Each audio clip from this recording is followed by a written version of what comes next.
Ya. Cadangan apa ni, jika mana mahkamah menerima permohonan berceraian itu dan juga mahkamah membenarkan suami melafazkan cerai, kalau ada apa-apa perjanjian berkenaan nafkah, tempat tinggal bagi isteri dan anak-anak dalam perkara itu dan lain-lain yang berkaitan yang seterusnya butir perintah yang diminta lah iaitu mohon mahkamah kalau minta cerai itu cerailah supaya mahkamah meluluskan sebab nak apa ni dalam peruntukan perceraian di bawah Seksyen 47 ini adalah dengan perintah mahkamah iaitu bila mahkamah berpuas hati bila bicara nanti itu bila mahkamah berpuas hati baru mahkamah maknanya mahkamah meluluskan dan memerintah suami ini melafaz cerai di hadapan mahkamah. Itu maksudnya. Okey, kita tengok subsection 2 Ingat itu ringkas sajalah. Itu mudah nak difaham, saya ingat tak payah saya ulas lanjutlah Okey. Subsection 2, selepas menerima sesuatu permohonan untuk perceraian, mahkamah hendaklah menyebabkan suatu saman disampaikan pada pihak yang satu lagi bersama dengan suatu salinan permohonan itu yang dibuat oleh pemohon. Dan saman itu hendaklah mengarahkan pihak yang satu lagi itu hadir di hadapan mahkamah untuk membolehkan mahkamah menyiasat sama ada pihak yang satu lagi itu bersetuju atau tidak terhadap perceraian itu. Jadi maksud peruntukan Seksyen 2 ni, bila kata isteri mohon cerai lah, contohlah, kita ambil contoh yang mudah lah. Isteri mohon cerai dari si borang, semua butir-butiran tadi yang saya sebut daripada A sampai G tadi ni semuanya telah dinyatakan dalam borang itu. Dan bila semuanya lengkap, mahkamah akan daftar. Bila mahkamah daftar, kemudian akan ditetapkan tarikh terus. Bila daftar hari itu, mahkamah akan tetapkan tarikh sebutan kes. Dalam masa yang sama, bila mahkamah daftar tu ada beberapa perkara lah. Yang pertama, kena bayar fee lah. Ada fee yang ditetapkan bila daftar kes ni. Tetapi taklah terlalu tinggi. Fee ni biasa dalam puluh-puluh ringgit je. Yang kedua, dapat tarikh tadi tu, dapat tarikh sebutan. Yang ketiga, sementara menunggu tarikh sebutan tadi tu, sesalinan dokumen tadi yang didaftarkan di mahkamah tadi tu. Semua butiran-butiran tadi masuk salinan penyataan untuk tuntutan cerai tadi tu, hendaklah disampaikan pada pihak satu lagi. Siapa punya kerja ni? Boleh kita sendiri serah, orang yang mohon tu sendiri serah pada pasangannya, ataupun boleh menghantar notis mahkamah yang menyerahkan kepada pihak satu lagi. Yang inilah yang dimaksudkan penyampaian saman dan penyata tuntutan. Sama ada dilaksanakan ataupun dibuat oleh penghantar notis mahkamah, atau orang yang memohon tu boleh mohon sendiri. Beritahu mahkamah pada pendaftar mahkamah tu ataupun pegawai pendaftar, saya boleh sampaikan sendiri. Ini contohlah.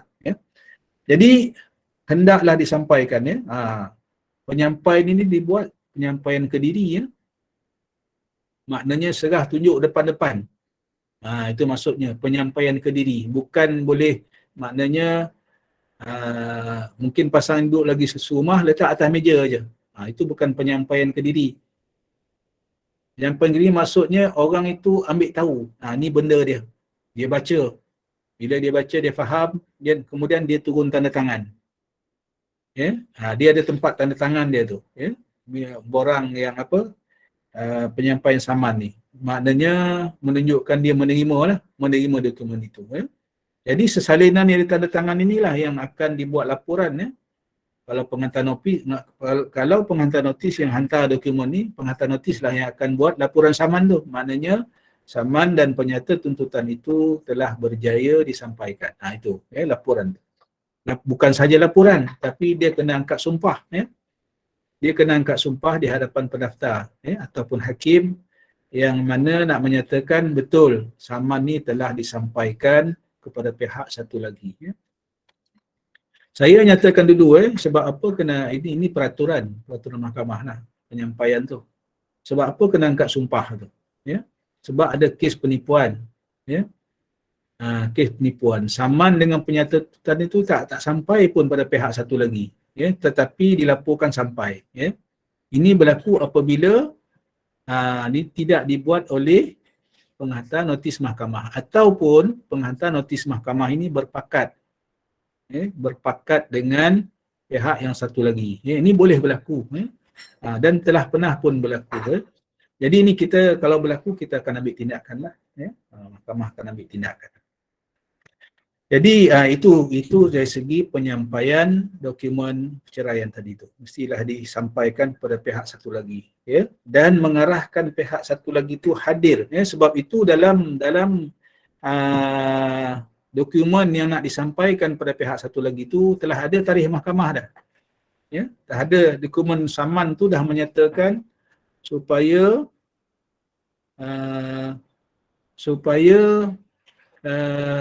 hadir depan mahkamah, ya. Pada tarikh yang telah ditetapkan. Ya.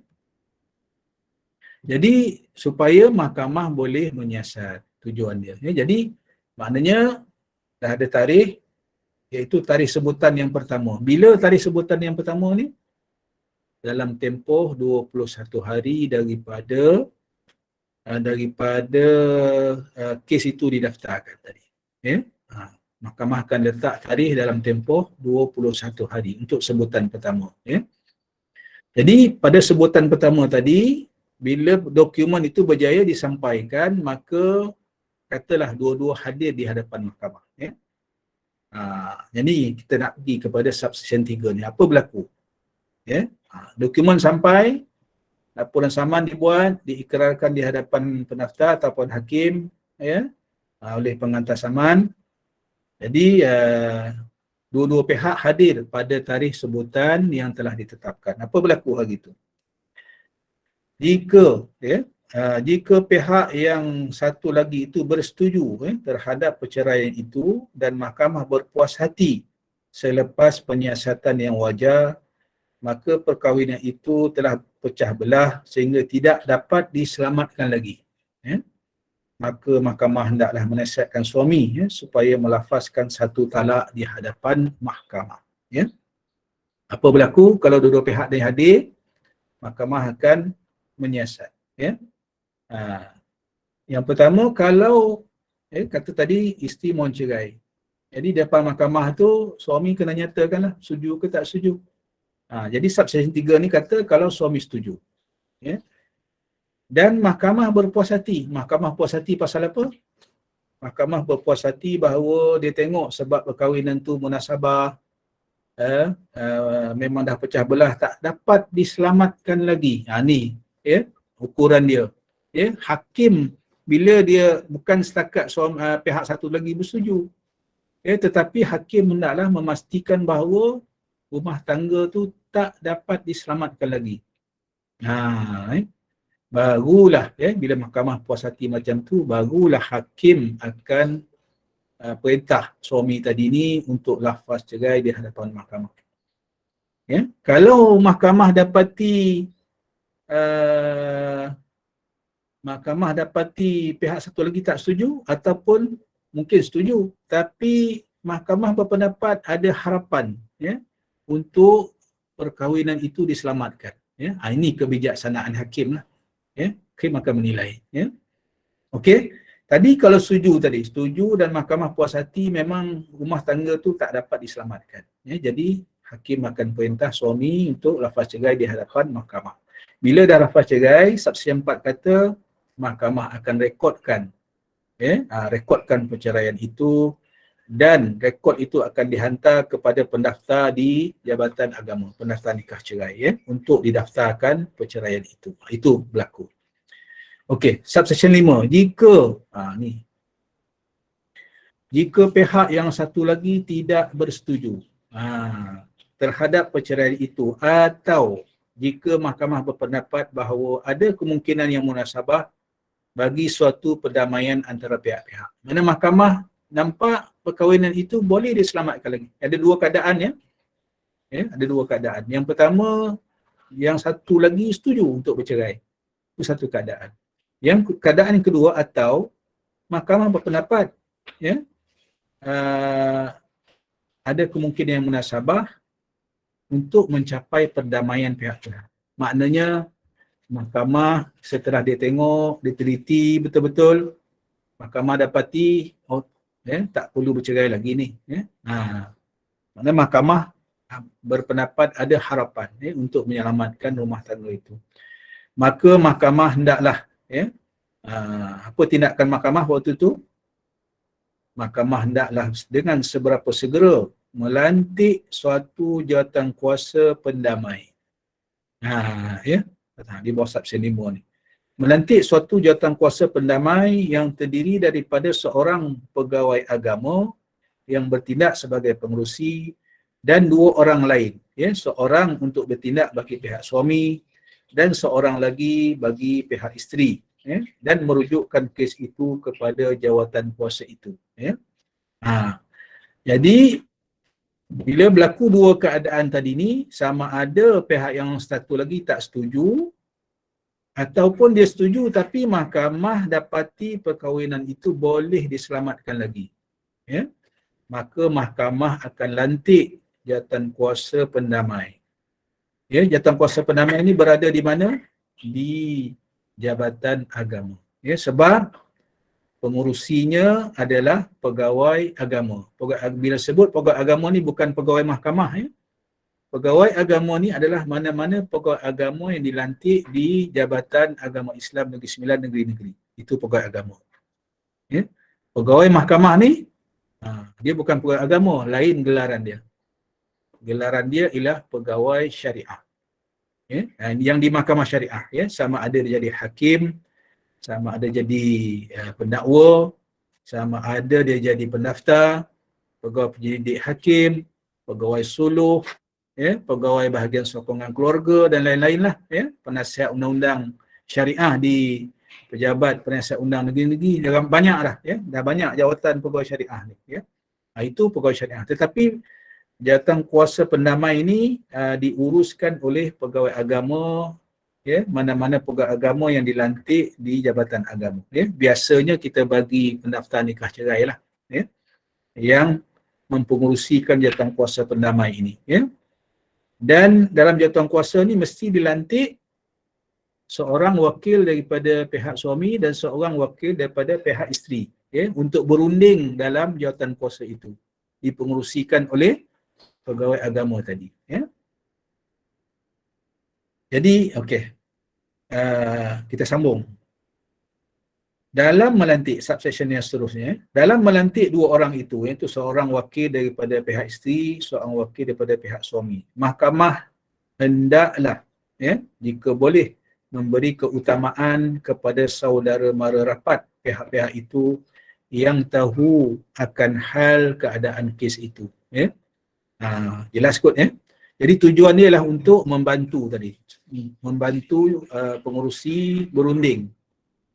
Untuk yang pertama tujuan dia untuk mendamaikan pihak-pihak lah.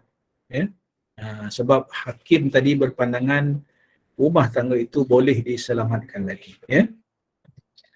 Subsection 7, mahkamah boleh memberikan arahan-arahan kepada jawatan kuasa pendamai itu tentang hal menjalankan pendamaian itu, dan jawatan kuasa itu hendaklah menjalankannya mengikut arahan-arahan itu.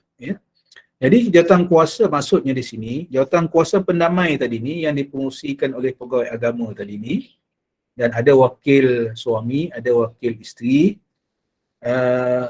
hendaklah menjalankan tugas dia berunding tu berdasarkan arahan mahkamah. Apa arahan mahkamah? Biasanya arahan mahkamah ialah supaya yang pertama berusaha untuk mendamaikan pihak-pihak. Yang kedua, ada tempoh yang diberi. Biasanya jawatan kuasa pendamai ini, peringkat yang pertama biasanya diberi masa sebulan. Itu tertakluk kepada arahan mahkamah. Kemudian yang ketiga, arahan mahkamah biasa ialah supaya jawatan kuasa ini memberi laporan. Bukan setakat berunding. Mestilah memberikan laporan apa hasil perundingan tadi ni. Ya. Ini tugas ni lah pengurusi jawatankuasa pendamai tadi lah, penggagama tadi. Dia kena lapor balik kepada mahkamah. Ya. Apa hasil perundingan pendamaian itu, berjaya ke gagal. Itulah ya.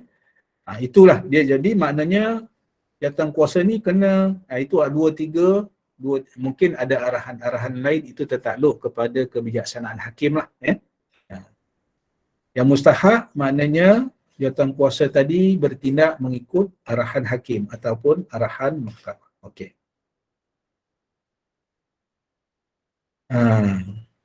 Kita baca subsection yang seterusnya ya. Jika jawatankuasa itu tidak dapat bersetuju atau jika mahkamah tidak berpuas hati tentang perjalanan pendamaian itu, mahkamah boleh memecat jawatankuasa itu dan melantik jawatankuasa yang lain. Ini mungkinlah ya. Apa tujuan peruntukan ini diadakan? Ya, sebab saya dah sebut tadi, jawatankuasa ini bertindak mengikut arahan mahkamah. Tetapi katalah jawatankuasa ini berjalan tidak mengikut arahan mahkamah. Dan mahkamah dapat maklumat, jawatankuasa ini tidak mengikuti arahan-arahan yang telah dikeluarkan oleh mahkamah. Jadi mahkamah mestilah tak berpuas hati ya. Tentang perjalanan jawatankuasa pendamai itu ya. Dalam hal keadaan itu, mahkamah boleh pecat semua ya, pecat pengurusi, pecat semua ahli-ahli dia, ahli wakil pada isteri dan wakil pada suami. Ataupun mungkin mahkamah pecat pengurusi sebab pengurusi tak menjalankan tugas dia, maka lantik pengurusi lain lah ya. Mahkamah boleh lantik jawatankuasa yang lain untuk menggantikan jawatankuasa yang berkenaan. Okey, subsection 9 ya. Jawatankuasa itu ya, hendaklah berusaha untuk mencapai perdamaian dalam tempoh 6 bulan daripada tarikh dibentuk atau dalam apa-apa tempoh yang lebih lama sebagaimana yang dibenarkan oleh mahkamah ya. Ini maksimum 6 bulan ya. Katalah jawatankuasa pertama tadi mahkamah beri masa 2 bulan, dia gagal ya, maka mahkamah lantik jawatankuasa yang kedua ya, beri masa lagi 2 bulan contohnya, 4 bulan ya, gagal lagi, mahkamah tengok ada harapan lagi, bentuk lagi satu yang ketiga, boleh, tak ada masalah. Jadi tempoh dia tidak melebihi 6 bulan ya. Ini tugas jawatankuasa ni ya. Kalau kata 6 bulan dah berlalu tetapi bila sampai laporan ke mahkamah contohnya ya, sampai laporan ke mahkamah, jawatankuasa dia kata kami tak habis lagi berunding ya. Tempoh 6 bulan dah sampai ya. Apa tindakan mahkamah? Subsection ni kata boleh dilanjutkan dalam apa-apa tempoh yang lebih lama ya, sebagaimana yang dibenarkan oleh mahkamah ya. Mungkin maknanya ada perundingan yang lebih detail ya, untuk mendamaikan pihak-pihak tadi ni, pihak-pihak minta masa yang lebih lagi, minta sebulan lagi ataupun 2 bulan lagi, boleh, tak ada masalah ya. Subsection 10 ya. Habis ya. Ingat itu mudahlah kita nak faham tu insya-Allah. 9.40 ya. Insya-Allah saya berhenti dalam 5 minit lagi kot ya. Kalau lepas tu mungkin kita boleh buka soalan lah kot ya. Ataupun 10 minit lagi. Subsection 10 ya, boleh ya? Boleh. Ya. Jawatankuasa itu hendaklah meminta pihak-pihak yang hadir itu hendaklah memberi setiap daripada mereka peluang untuk didengar dan boleh mendengar mana-mana orang lain dan membuat apa-apa penyiasatan yang difikirkan patut dan boleh jika difikirkannya perlu menangguhkan prosidingnya dari masa ke semasa. Jadi ini tugas jawatankuasa itulah. Jadi maknanya pengurusi tadi ni bila dilantik pegawai agama tadi, dia mesti beri peluang dua-dua pihak ni untuk bercakap. Beri peluang pada wakil suami, beri peluang pada wakil isteri, dan boleh buat penyiasatan lanjut lah, ya. Kalau perlu, ya. Contohnya kalau ada isu apa kata, ya, isu nafkah dipertikaikan contohnya kan. Jadi boleh tangguh maknanya kalau kata nak buktikan memang suami ini menunaikan tanggungjawab nafkah dia. Saya minta tangguh lah, kata saya boleh tunjuk bukti, ya. Potong gaji ke, ataupun salinan resit ke, ataupun salinan transaksi bank ke, ya. Contohlah, ya. Ini kalau perlulah, ya, kalau perlu. Jadi maknanya jawatankuasa pendamai tadi ni dia boleh bersidang sekali ataupun 2 kali ataupun 3 kali tertakluk kepada ni. Sebab nak berunding ni kadang-kadang perlukan masa, ya. Pihak-pihak kadang-kadang perlukan masa, kadang-kadang perlu siasat benda yang lain, ya, nak dapatkan dokumen-dokumen lain dan sebagainya, ya. Subsection 11, ya. Jika jawatankuasa pendamai itu tidak dapat mencapai perdamaian, ya, dan tidak dapat memujuk pihak-pihak itu supaya hidup semula sebagai suami isteri, jawatankuasa itu hendaklah mengeluarkan satu perakuan tentang hal yang demikian itu dan boleh melampirkan pada perakuan itu apa-apa syur yang difikirkan patut berkenaan nafkah, penjagaan anak-anak yang belum dewasa, jika ada, berkenaan dengan pembagian harta, dan berkenaan dengan perkara lain berhubung dengan perkahwinan itu, ya. Okey. Sekarang ni tanggungjawab jawatankuasa pendamai dah maksimum lah maksudnya, ya. Dan contoh katalah gagal, ya. Kalau berjaya itu tak masalah lah, ya. Maknanya jawatankuasa pendamai berjaya dan pihak-pihak mungkin dapat didamaikan, hidup semula sebagai suami isteri, ya. Mungkin ada perjanjian-perjanjian yang dibuat dalam jawatankuasa pendamai itu untuk dipatuhi oleh pihak-pihak untuk meneruskan kehidupan sebagai suami isteri, dan sebagainya. Tak ada masalah, tu boleh, ya. Tetapi kalau tak berjaya, sekarang jawatankuasa pendamai tak berjaya memujuk suami isteri ini untuk hidup semula, maknanya suami isteri tetap nak bercerai, ya. Apa jadi? Ya. Jawatankuasa ini hendaklah mengeluarkan satu perakuan. Tadi, ya, laporan, ya. Sekarang yang akhir ni perakuan, ya. Tentang hal yang demikian. Maknanya dia memperakukan bahawa pihak-pihak ini memang tak boleh didamaikan lagi dah, ya. Tak boleh didamaikan lagi. Dan apa-apa syur, pada perakuan itu apa-apa syur yang difikirkan patut, ya. Apa syurnya itu terpulang kepada jawatankuasa pendamai. Maknanya memang yang mustahak perakuan tadi tu, ya, bahawa pihak-pihak ni tidak dapat lagi didamaikan. Syur yang difikirkan patut berkenaan syur-syur ni, maknanya bila tak dapat didamaikan, maknanya pihak-pihak ni akan bercerai lah, ya. Jadi bila pihak-pihak ni akan bercerai, ada syur, ya. Contohnya pihak-pihak ni mencapai persetujuan berkaitan dengan nafkah, hak jagaan anak bila bercerai nanti, ya, dan lain-lain lah, ya, pembagian harta dan sebagainya. Itu boleh dimasukkan, ya, dalam perakuan itu, ya. Itu masuk subsection 11 ini, ya. Subsection 12, ya, ni panjang, hadirin hadirat sekalian. Subsection perceraian di bawah section 47 ni ada 17 subsection, ya. Panjang cerita dia, ya, detail, ya. Kemudian subsection 12, tiada peguam syar'i boleh hadir atau bertindak bagi mana-mana pihak dalam mana-mana prosiding di hadapan satu jawatankuasa pendamai. Masa berunding tadi tu, jawatankuasa pendamai tadi ni, peguam tak dibenarkan, ya, tak dibenarkan campur tangan, ya. Sebab ditakuti mempengaruhilah pihak-pihak, ya. Jadi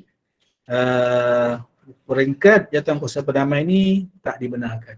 Ya, sebenarnya ada satu lagi peringkat di mahkamah ni yang peguam tak dibenarkan campur tangan, ya, iaitu dalam majlis suluh. Ya, nanti bila sampai dalam kuliah berkaitan dengan majlis suluh ni, nanti insya-Allah nanti saya akan kongsikanlah, ya, insya-Allah. Jadi peguam syar'i tak dibenarkan, ya. untuk duduk sama dalam jawatankuasa perdamai ini. Jadi ini jawatankuasa perdamai ini adalah hanya pengurusi dia, pegawai agama dan juga wakil isteri dan juga wakil suami. Kemudian subsection 13. Jika jawatankuasa itu melaporkan kepada mahkamah bahawa perdamaian telah tercapai dan pihak-pihak telah hidup semula bersama semula sebagai suami isteri, mahkamah hendaklah menolak permohonan untuk perceraian itu. Ini kalau alhamdulillah lah, kalau berjaya didamaikan tadi, maka mahkamah buang kes lah maknanya. Kes cerai yang didaftarkan awalnya tadi tu akan ditolak oleh mahkamah sebab pihak-pihak telah berjaya didamaikan dan pihak-pihak telah bersetuju untuk hidup semula sebagai suami isteri.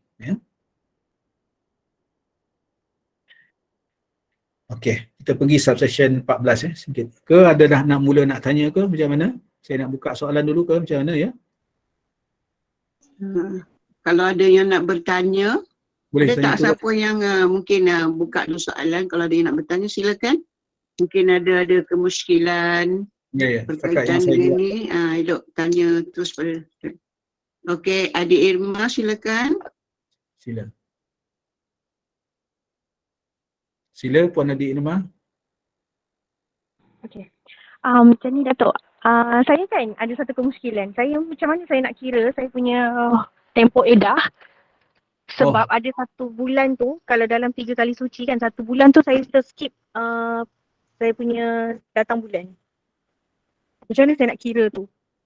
Terskip macam mana maksudnya terskip? Maksudnya macam, okey contoh. Saya diceraikan 26 hari bulan 6. Masa tu saya dalam keadaan suci. Bulan 7, bulan 7 saya ada datang bulan. Lepas tu bulan 7 ada, tapi bulan 8 tak ada. Lepas tu bulan 9 ada balik. Jadi macam mana pengiraan edah tu? Adakah saya kena kira 90 hari ataupun saya akan dikirakan sebagai dengan 3 kali suci juga? Okey. Terima kasih Puan Adik Irma. Okey, terma yang kita guna pakai di mahkamah ini ialah 3 kali suci. Kita berpandangan, kita mengguna pandangan mazhab Syafi'i kita, iaitu 3 kali suci. Jadi bukan kiraan hari, sebab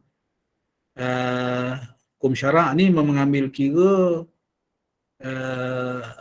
datang haid tak datang haid ni berbeza seseorang. Ada orang datang haid mungkin 3-4 hari je.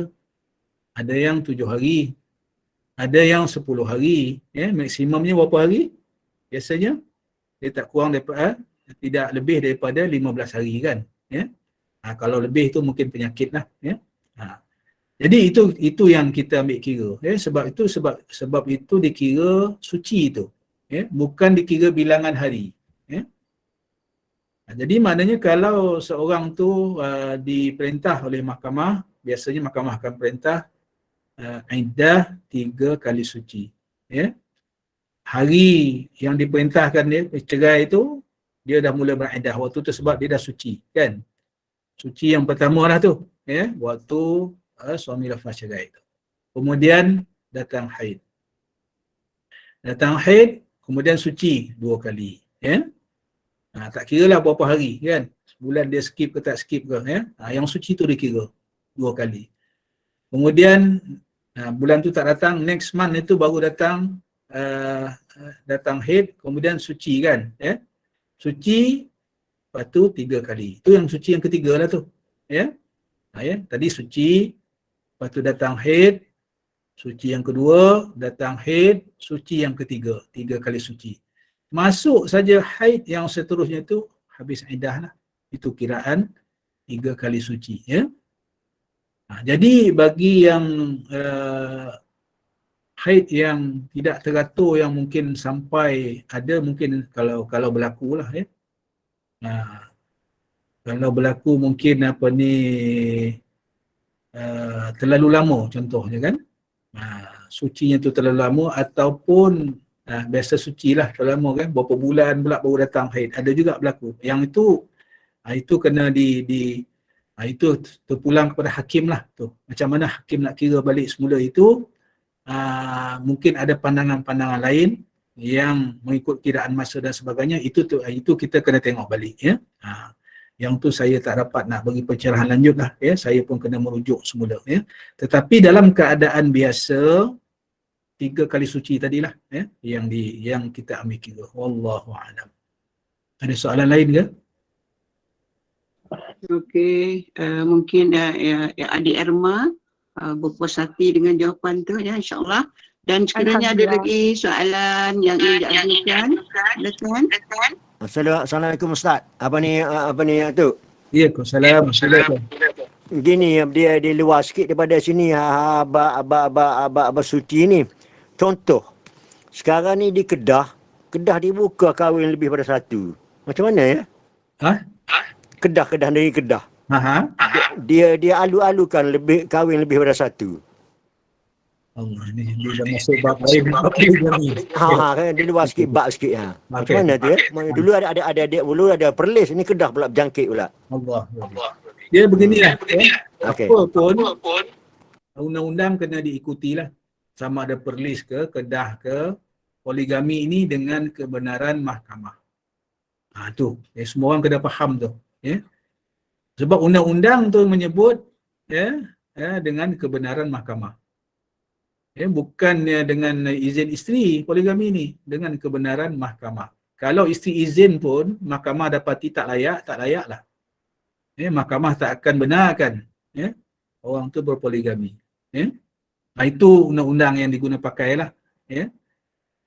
Cumanya kalau berlaku di Kedah ni mungkin dia nak mempromosikan lah, tapi dalam undang-undang maknanya kena ikut, kena proses di mahkamah, kena mohon di mahkamah. Isteri sedia ada mesti dipanggil, bakal isteri kena dipanggil ke mahkamah, wali bakal isteri kena dipanggil ke mahkamah, saksi-saksi yang relevan boleh dipanggil oleh mahkamah, itu peruntukan yang saya ada. Saya harap dah menjawab tu Encik Abdul Rahim ya. Terima kasih. Okey, terima kasih. Okey, ada soalan lain yang ingin diajukan? Assalamualaikum Ustaz. Mak Jah. Okey, Mak Jah silakan. Assalamualaikum Ustaz. Waalaikumsalam warahmatullahi wabarakatuh. Sila Mak Jah. Hanya ada kawan tu. Ya. Kan? Dia asal orang Kedah. Okey. Duduk di Pahang. Masalahnya dia nak kahwin tapi dia nakkan mas kahwin tu ikut Kedah. Tapi orang Pahang ni tak bagi ke tak setuju, tak tahulah macam mana tu pandangan. Perempuan orang mana? Kedah. Perempuan orang Kedah kena ikut Kedah lah sebabnya Duduk di Pahang Ustaz. Dia nak buat kerja di Pahang, bertunang dengan orang Pahang. Okey. Duduk sekarang di Pahang lah. Jadi pihak lelaki tak setuju perempuan ni nak minta ikut harga orang Kedah ni. Kedah lagi mahal ke? Saya pun mas kahwin ni tak lancar lah semua negeri ni. Katanya Kedah mahal Ustaz. Mahal ya? Pahang sama macam 9.25. Oh, okey. Tapi macam mana Ustaz? Dia kalau sekarang ni kalau ada pertikaian sepatutnya mengikut di tempat berkahwin lah. Berkahwin. Kalau perempuan tu bermustautin di Pahang, dia duduk di Pahang, bermustautin di Pahang, dia terikat dengan undang-undang di Pahang. Kecuali dia balik di Kedah, akad nikah berlaku di Kedah, ikut Kedah. Dia terikat kena ikut di Kedah. Tetapi sebenarnya benda ni boleh selesai mudah je, berunding kan? Okeylah.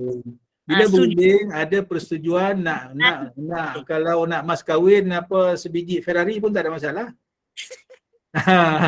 Sebiji rumah banglo pun tak ada masalah. Iyalah. Kalau ada persetujuan bersama. Ada orang nak dia mas kahwin dia ada RM9,999.99 contoh kan, boleh, tak ada masalah. Itu atas persetujuan bersama. Kalau tak ada persetujuan tadi mengikut negeri yang dilaksanakan perkahwinan itu Okey. Boleh ya? Okey, faham Ustaz. Terima kasih Ustaz. Sama-sama. Soalan lain kalau ada? Okey, ada soalan lain yang ingin diajukan? Kalau tak ada, Ustaz nak sambung sikit lagi ke macam mana? Boleh, saya sambung sikit ya. Dan jawatan kuasa pendamai tadi tu. Ya. Okey. Subsection 14, ya. Jika jawatan kuasa mengukakan kepada mahkamah suatu perakuan bahawa jawatan kuasa itu tidak dapat mencapai perdamaian dan tidak dapat mengujuk pihak-pihak itu supaya hidup bersama semula sebagai suami isteri. Mahkamah hendaklah membenarkan suami yang berkenaan itu untuk melafaz satu talak di hadapan mahkamah. Ya. Dan jika mahkamah tidak boleh mendapatkan kehadiran suami itu di hadapan mahkamah untuk melafazkan satu talak, dan atau jika suami itu enggan melafazkan satu talak, maka mahkamah hendaklah merujukkan kes itu kepada hakam. Okey. Ni ada 3 keadaan di sini. Ya. Yang pertama, jawatan kuasa pendamai tadi, dia buat perakuan bahawa pihak-pihak tak dapat didamaikan. Maknanya nak bercerai lah. Putus, muktamad nak bercerai. Bila muktamad nak bercerai, dalam keadaan yang pertama tadi, mahkamah, suami hadir di mahkamah. Jadi mahkamah perintah suami lafaz cerai di hadapan mahkamah. Boleh benarkan suami lafaz cerai di hadapan mahkamah. Biasanya lah, ya. Biasanya bila dah capai muktamad macam tu, mahkamah akan tanyalah isteri, hari ini suci ke tak suci. Tu yang pertama. Yang kedua, kalau suci dalam tempoh suci ni ada bersama dengan suami ke tidak, ya, persetubuhan lah maksudnya, ya. Ini sebab mustahak tanyalah sebab dia melibatkan iddah tu, ya. Melibatkan iddah dan juga nak memastikan rahim perempuan itu suci, ya. Dan suci dalam tempoh suci itu tidak disetubuhi, ya. Sebab bila kalau ada persetubuhan berlaku, ditakuti mengandung. Ya, kalau mengandung, lain pula lah kira iddah dia. Ya. Jadi sebab itu, kalau mana pihak-pihak ni dah muktamad dan mahkamah nak benarkan suami ni lafaz cerai, mahkamah akan pastikan yang tu dulu. Ya. Suci yang tidak disetubuhi. Kalau suci tetapi ada persetubuhan berlaku, biasanya mahkamah akan tangguh. Ya, tangguh lafaz cerai itu tarikh akan datang. Nak tengok pula bila pula isteri ni suci, dan suci itu tempoh tu tidak disetubuhi, ya. Begitu juga mahkamah akan bertanya kepada pihak isteri tadi sama ada dia hamil ke ataupun tak hamil, ya. Sebab lafaz cerai, ya, ketika hamil ni tidak digalakkan oleh syarak, ya. Kalau boleh, maknanya dia dalam tempoh suci, tidak mengandung, ya, tidak berlaku persetubuhan, itu akan dibenarkan oleh mahkamah lah, ya. Jadi dalam keadaan-keadaan lain tu biasanya mahkamah akan tangguh lah, ya, akan tangguh supaya macam mengandung tadi, ya, macam mengandung tadi ni saya pun dah nanti saya rujuk semula lah, ya.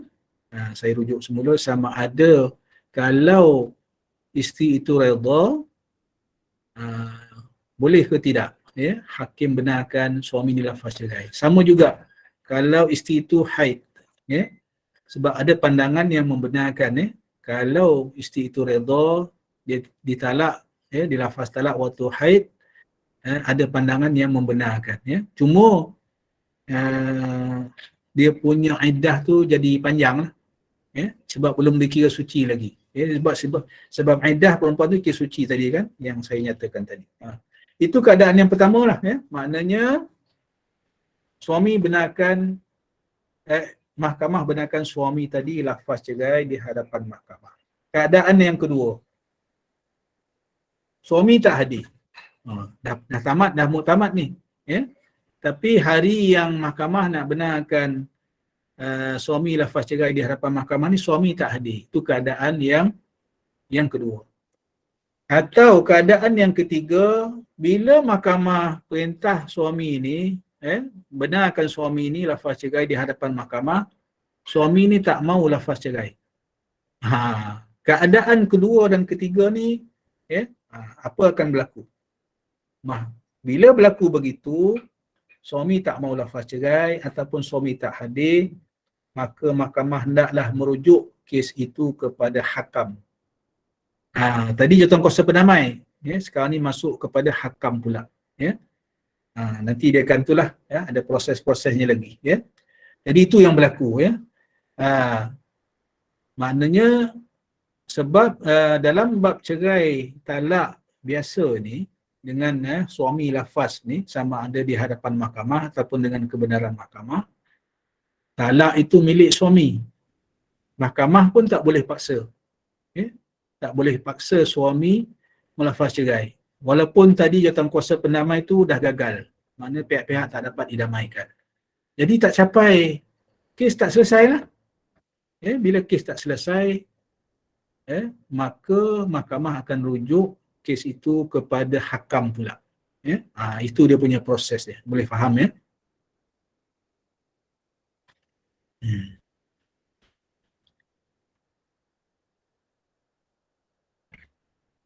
Okey. Jadi saya ingat bab hakam ni panjang juga. Ya. Saya nak balik yang tadilah, ya? Yang pertama, keadaan yang pertama tadi. Keadaan yang pertama tadi maknanya suami, mahkamah benarkan suami lafaz cerai, maka suami pun akan lafaz cerai, ya, di hadapan mahkamah. Jadi ini mungkinlah siapa yang pernah masuk mahkamah lah, ya. Ini mungkin keadaan yang ni lah, ya, yang apa, tragis lah sedikit, ya. Ataupun bila tengok orang nak lafaz cerai ni, saya sepanjang pengalaman saya jadi hakim, kita pun kadang-kadang rasa sebab jugalah, ya, rasa sebab, ya, sebab apa ni, yalah, maklumlah kan, nak lafaz cerai di hadapan mahkamah pula, ya. Ini suasana yang apalah, ya, yang apa ni, menyentuh perasaan, ya. Bila suami nak lafaz cerai, ya. Saya ada banyak pengalaman lah, macam-macam pengalaman lah melihat orang nak lafaz cerai ni, ya. Ada yang minta maaf terlebih dahulu masing-masing. Itu sangat baiklah, pada saya sangat baiklah, ya. Bersalaman, ya, mohon maaf satu sama lain. Ada yang langsung tak mau pandang muka pun ada juga. Seorang pandang kanan, seorang pandang kiri, ya, ada. Ya, macam-macam lah, ya. Macam-macam keadaan. Okey, katalah tadi bila mahkamah dah benarkan, ya, suami lafaz cerai di hadapan mahkamah, maka suami pun lafaz cerai, ya. Biasanya mahkamah manasihat dilafaz talak satu sahaja, ya. Talak satu sahaja. Okey. Subsection 16 tengok, ya, macam mana. Suatu talak raj'i yang dilafaz oleh suami melainkan jika dibatalkan terlebih dahulu sama ada secara nyata dan tafsir atau dengan perintah mahkamah, tidak boleh berkuat kuasa untuk pembubaran perkahwinan sehingga habis tempoh iddah, ya. Jadi maknanya bila suami tadi lafaz cerai di hadapan mahkamah, ya, dengan talak raj'i, talak satu lah, ya, talak yang pertama, ya. Dia kata di sini, ya, perceraian itu tidak boleh berkuat kuasa untuk pembubaran perkahwinan sehingga habis tempoh iddah. Sebab tu tempoh iddah dia penting, ya. Bila mahkamah sabitkan lafaz cerai tadi tu, mahkamah akan buat perintah lah. Antara perintah-perintah mahkamah ialah memerintah isteri memerintah isteri beriddah 3 kali suci. Minta maaf ya Ustaz, saya nak tanya, ya, saya nak baca soalan ni. Jika suami lafaz talak 3 terus, adakah itu dikira talak 1? Ini hadirin hadirat sekalian, saya sebenarnya memang nak sebut tadi ni bab ni. Sebab memang ada keadaan mahkamah benarkan suami ni lafaz satu talak saja. Tetapi mungkin dendam ke, marah ke, ada berlaku di hadapan mahkamah suami lafaz talak 3 sekaligus. Ya. Kalau suami lafaz talak 3 dalam keadaan dia sedar dan waras tu, mahkamah boleh sabitkan talak 3. Ya. Itu. Cumanya satu lagi, sebenarnya suami tadi ni bila mahkamah suruh lafaz talak 1, dia lafaz talak 3, dia telah melanggar perintah mahkamah. Bila melanggar perintah mahkamah, dia boleh dikenakan contempt of court. Contempt of court. Menghina mahkamah. Boleh sabitkan dia menghina mahkamah. Saya pun tak pastilah sama ada hakim-hakim yang ambil tindakan untuk contempt of court ini. Sebab sepanjang pengalaman saya dulu di hadapan saya tak pernah berlaku lah. Bila kita nasihat suami ni lafaz satu talak, biasanya dia akan lafaz satu talak saja. Jarang berlaku. Depan saya tak pernah langsung lah. Cuma yang saya dimaklumkan ada berlaku. Itu risiko dia lah. Boleh sabit talak 3 dan suami ni boleh dikenakan contempt of court. Menghina mahkamah. Sebab melanggar arahan mahkamah untuk lafaz cerai talak 1 tadi. Saya dah menjawab. Kemudian balik tadi yang pasal berkuat kuasa membubarkan perkahwinan tadi. Jadi maknanya pembubaran perkahwinan itu hanya berkuat kuasa selepas tamat tempoh iddah. Maksudnya lafaz talak yang berlaku di rumah tidak sah ke Ustaz? Sah. Lafaz talak di rumah ni nanti kita akan sampai tajuk pengesahan lafaz cerai. Ada. Nanti kita akan sampai insya-Allah. Kalau maknanya nanti bila orang bercerai di rumah, dalam kereta, semua tu apa berlaku? Kena file kes di mahkamah. Kena file kes di mahkamah. Nanti saya akan cerita detail. Macam mana mahkamah nak buat keputusan. Jatuh ke tak jatuh yang talak di rumah tadi ni. Nanti itu detail. InsyaAllah kita satu kuliah khas nanti kita bicara pasal tu. Jadi balik pada tadi ni. Berkuat kuasa tempoh iddah tadi ni. Berkuat kuasanya pembubaran perkahwinan selepas tamat tempoh iddah. Jadi daripada tarikh suami lafaz cerai di hadapan mahkamah tadi ni sampai habis tempoh iddah tadi, apa berlaku? Apa berlaku waktu tu? Waktu itu adalah tempoh menunggu. Jadi dari segi hukumnya masih suami isteri. Masih suami isteri. Sebab itu dalam tempoh iddah suami wajib memberi nafkah pada suami yang diceraikan tadi tu. Wajib hukum dia memberi nafkah. Makan minum, tempat tinggal, pakaian, itu 3 tu wajib lah. Makan minum, pakaian ni biasanya bukan tiap-tiap bulan lah kan, biasanya mungkin setahun sekali. Tapi dia ambil kira lah nilai tu. Sebab masih dalam tempoh iddah itu masih lagi dikira suami isteri. Jadi yang terbubar terusnya bila tamat tempoh iddah. Sebab itu saya pernah kongsikan dulu, dalam tempoh iddah ni boleh duduk serumah. Tak ada masalah. Boleh duduk serumah, yang tak dibenarkan hanya hubungan kelamin sahaja. Jadi boleh duduk serumah. Manalah tahu kadang-kadang bila duduk bersama tu, walaupun dah berpisah, timbul penyesalan, timbul balik nak bersama semula. Mudah, mudah diuruskan. Jadi hadirin hadirat sekalian, saya ingat ada panjang lagi. Selepas ini kita masuk kepada, ada sikit lagi. Jika isteri hamil, okey. Jika isteri hamil, subsection 17.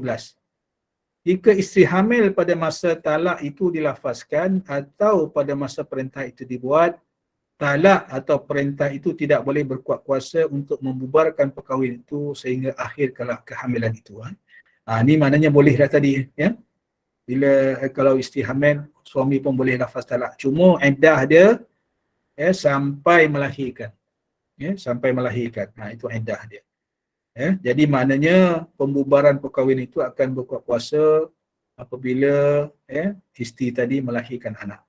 Bagi isteri yang hamil ketika diceraikan tadi. Jadi hadirin hadirat sekalian, saya ingat kita berhenti di situ dahulu. Kalau ada soalan lain, silakan. Okey, ada soalan lain yang ingin diajukan, silakan. Tadi yang tanya talak yang berlaku di rumah tidak sah ke Ustaz? Sah kalau saya nak jawab tadilah tu. Sah. Sila Mak Jah. Sah kalau ikut rukun syaratnya. Sila. Adik Irma ada lagi soalan ke nak ajukan? Ya, saya. Ya, sila. Saya nak tanya dengan Datuk. Pasal Yang apa tu, tuntutan hak harta pencarian tu, Okey. dia bila kita boleh mula untuk tuntut tu? Atas pencarian ni biasanya dituntut selepas bercerai lah. Ataupun dalam proses permohonan poligami pun boleh tuntut. Ya? Ataupun kalau ada persetujuan bersama dalam masa contoh pihak-pihak tu dah mencapai persetujuan untuk bercerai di hadapan mahkamah. Pada masa tu pun boleh. Ya, kalau ada persetujuan. Ya? Saya dah menjawab ya. Tak, sebab dia macam ni tau Datuk. Ya, Sebab okay. Tak saya jawab. kan Okey, tak apa, jelaskan. minggu lepas kan saya cakap saya cuba nak mempertahankan rumah tangga saya, tapi suami saya dia buat macam tak reti kan. Lepas tu yang saya cuba nak mengugut dia dengan menuntut harta lah kononnya. Macam tu. Itulah cara dia mungkin lah kan. Mana tahu nanti dia fikir macam, oh betul juga kan. Dengan cara ni dia boleh berbaik ke. Macam tu. Okey. Tuntut nafkah tak ada masalah. Tuntut nafkah ni sebelum dalam tempoh perkahwinan, bila-bila masa kalau suami cuai, boleh tuntut dia. Bila-bila masa suami cuai dalam tempoh perkahwinan, boleh hadir ke mahkamah. Tetapi yang sebaiknya berunding dulu lah. Ya, berunding dulu, mungkin pergi kaunseling dulu. Kalau kaunseling pun tak berjaya nak dapatkan nafkah ni, sedangkan belum bercerai, boleh pergi ke mahkamah buat tuntutan. Ya? Sebab sekarang ni saya punya edah kiranya tinggal lagi sekali saya datang bulan, kira habislah saya punya edah. Macam tu boleh. kan? Ya, boleh tuntut dah, tak ada masalah. Dah boleh kan? Boleh. Okey, terima kasih Datuk. Ya. Okey, Mak Jah ada lagi soalan tambahan ke? Mak Jah angkat tangan. Ke terangkat tangan? Sila Mak Jah kalau ada soalan. Tak ada, saya nak jawab yang tulis ni. Perceraian fasah perlu bukti pada mahkamah. Betul lah. Semua yang ni macam fasah ni memang perlu dibuktikan. Sebab apa? Nanti kita sampai pada bab fasah ni. Fasah ni antara tajuk yang panjang. Tajuk yang panjang sebab ada banyak sebab-sebab boleh mohon fasah ni. Nanti kita pergi satu persatu. Memang perlu dibuktikan pada mahkamah. Kemudian jika 3 kali bercerai dengan talak 1, selepas itu tak boleh rujuk dah, betul? Ya. Itu sebab tadi tu dalam permohonan cerai tadi tu, kalau ada berlaku perceraian terdahulu, perlu dinyatakan dalam borang tu. Sebab mahkamah nak tahu berapa rekod perceraian yang ada. Itu yang akan mahkamah tengok untuk memastikan berapa jumlah bilangan talak itu. Mungkin dulu pernah bercerai sekali, mungkin di mahkamah negeri A kata, kemudian bercerai lagi satu negeri B, mungkin pindah pula rumah, lepas tu bercerai kali ketiga di negeri C. Cukuplah 3 kali. Lepas tu tak boleh rujuk dah. Sebab dah dikira 3 talak. Sila Mak Jah kalau ada soalan tadi angkat tangan, saya nampak. Tak ada kot terangkat tangan. Maknanya tadi 3 talak tadi ni, maknanya dia boleh berlaku satu persatu ataupun 3 sekaligus. Dia kira talak 3 tu. Kalau tak ada soalan, saya mohonlah untuk berhenti di sinilah. Saya harap sedikit pencerahan itu dapat difahami dan dikongsikan bersamalah insya-Allah. Contoh bukti perceraian fasah. Salah satu mohon fasah ni sebab pukul ataupun sebab tak bagi nafkah. Tak bagi nafkah ataupun cuai bagi nafkah 3 bulan berturut-turut. Ataupun pukul, banyak lagi lah sebab-sebab. Deraan mental, semuanya boleh. Tapi dibuktikan di mahkamah. Nanti kita akan sampai insya-Allah. Okey, hadirin hadirat sekalian, saya kira saya berhenti di situ dulu. Mudah-mudahan dapat hadirin hadirat sekalian dapat sedikit panduan berkaitan dengan prosedur perceraian di mahkamah. Mungkin kita boleh kongsikanlah dengan orang-orang lain yang tak hadir bersama kita pada malam ini. Yang baik itu daripada Allah Subhanahu wa taala, segala kelemahan dan kekurangan itu adalah daripada kelemahan saya sendiri. Ya. Aqulu qawli hadza astaghfirullah li wa lakum. Wassalamualaikum warahmatullahi wabarakatuh. Saya serah semula kepada pengacara majlis.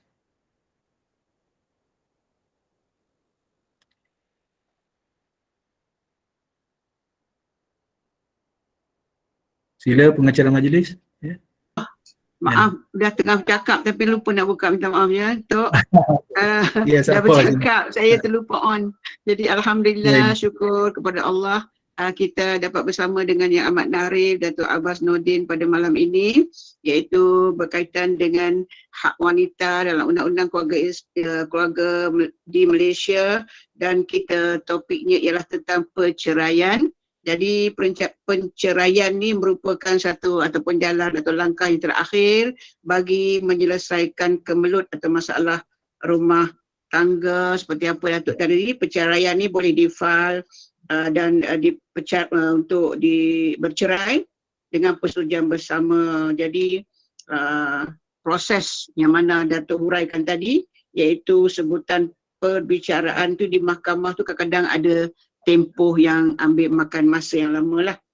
Jadi melalui pelbagai proses, semuanya itu ialah mengikut hukum syarak. Jadi kita rasa bertuah kerana dapat bersama terus dengan Ketua Hakim Mahkamah Syar'i Negeri Sembilan, dan mudah-mudahan apa yang dia sampaikan itu, pencerahan ilmu berkaitan dengan penceraian itu, kita dapat bertambah ilmu kita, dapat jadi panduan untuk keluarga kita, insya-Allah.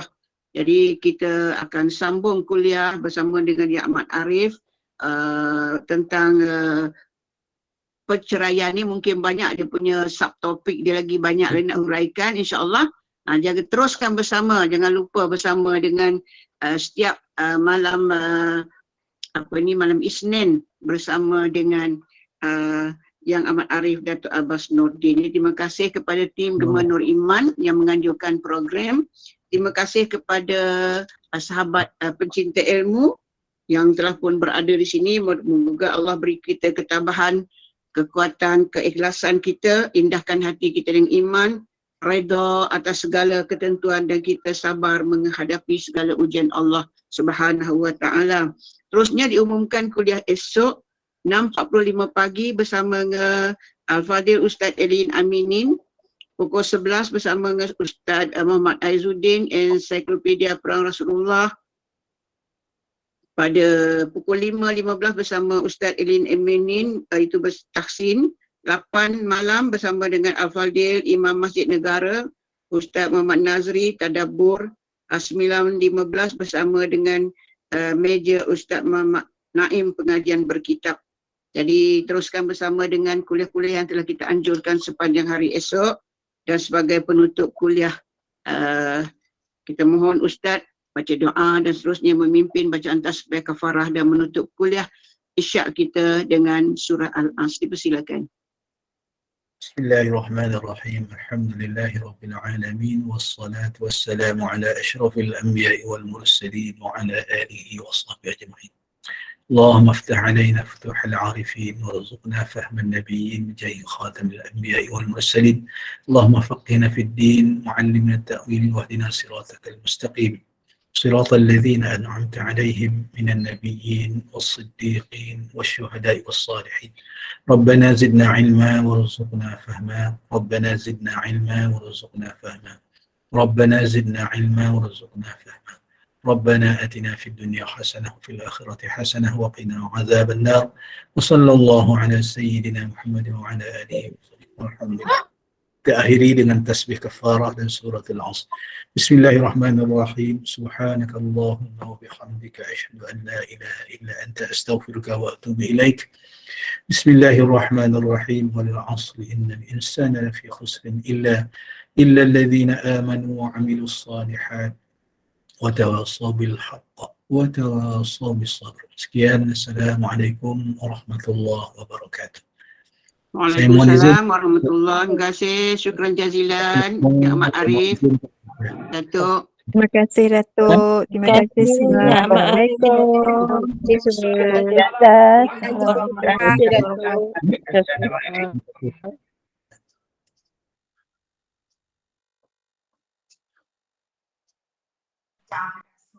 Alhamdulillah. Terima kasih.